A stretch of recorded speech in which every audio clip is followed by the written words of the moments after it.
afternoon to all present here. So काफ़ी देर लगा मेरा मौका आते तक, बट एक जो अपनी शुरुआत है, मेरा जो टॉपिक जैसा कि उन्होंने बताया कि कंपैशन है, उसकी मैं शुरुआत अपने एक एक्सपीरियंस से करना चाहूँगी। मैं एक कॉलेज स्टूडेंट हूँ, ऑटो ट्रैवलर हूँ, मैं रोज़ ऑटो से आती जाती हूँ। एक दिन की बात है, मैं ऑटो में बैठी थी, एक छोटा सा बच्चा लगभग 6-7 साल का रहा होगा, वो मेरे पास आया और उसके फटे हुए कपड़े थे, बहुत उदास उसका चेहरा था और उसने मुझसे कहा कि दीदी मुझे कुछ खाने के लिए दे दो। मैंने कहा कि एक्चुअली मैंने अपने बैग में चेक किया, उस समय मेरे पास कुछ था नहीं, एक टॉफ़ी के सिवाय। मैंने उससे कहा, मैंने कहा टॉफ़ी खाओगे आप? वो कुछ बोलता उससे पहले ऑटो वाले ने कहा कि ये टॉफ़ी नहीं, ये चप्पल खाएंगे। दैट इज़ द टाइम कि आई थॉट कि ये कौन सा तरीका है आपका किसी बच्चे से बात करने का? अगर भगवान ने उसे नहीं दिया है तो तुम्हें तो दिया है यार। So my topic is compassion. So the literal meaning of compassion is very appropriately defined as a humanity, as a respect to give others. आप दूसरों के बारे में सोचो, आप जिस समाज में रहते हैं, आप अपने पे सेल्फ ऑब्सेस्ड मत रहिए, अपने आप पे मत रहिए, अपने में घुसे मत रहिए.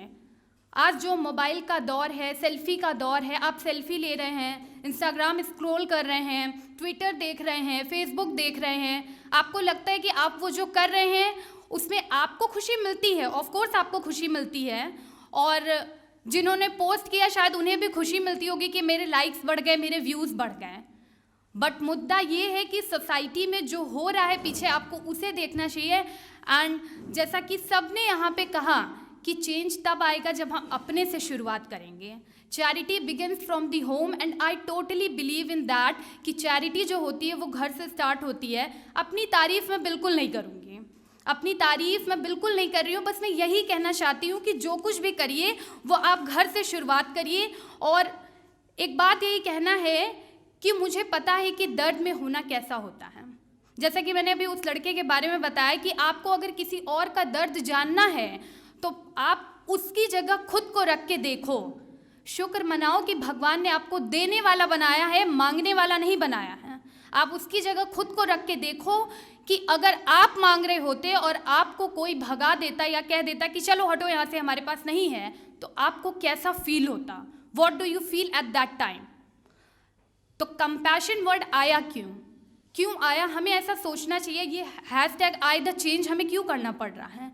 क्योंकि समाज की सोच इतनी पीछे हो गई है, या ये कहें कि बचपन में हमें जो सिखाया जाता है, अगर कोई इंसान उच्च कोटि का है तो उसे ये सिखाया जाता है कि बेटा तुम पंडित हो या तुम राजपूत हो, तुम्हें छोटे को नहीं छूना है, तुम्हें छोटे से हाथ नहीं मिलाना है, तुम्हें छोटे के साथ बैठ के खाना नहीं खाना है. ये घर से शुरुआत होती है.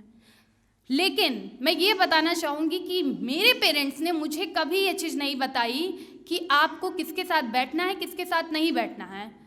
स्कूल में डाल दिया, ठीक है, आपकी जिसके साथ दोस्ती है, आप जिसके साथ खाना चाहते हैं आप उसके साथ खाइए, एंड मुझे वही ठीक लगता है. और मैं सबको वही मैसेज देना चाहूँगी कि आपको भी वही करना चाहिए.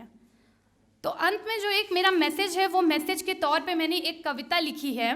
जैसा कि ओशीन ने बताया कि I am a poet also and writer also. तो या मेरी जो पोएम है वो ये है कि आप बदलते हैं इस समाज को, इस देश को दिलाते थोड़ा सा सम्मान है, उन फुटपाथों पर सोते हुए अनजान मुसाफिरों को दिखाते समाज में उनका उचित स्थान है.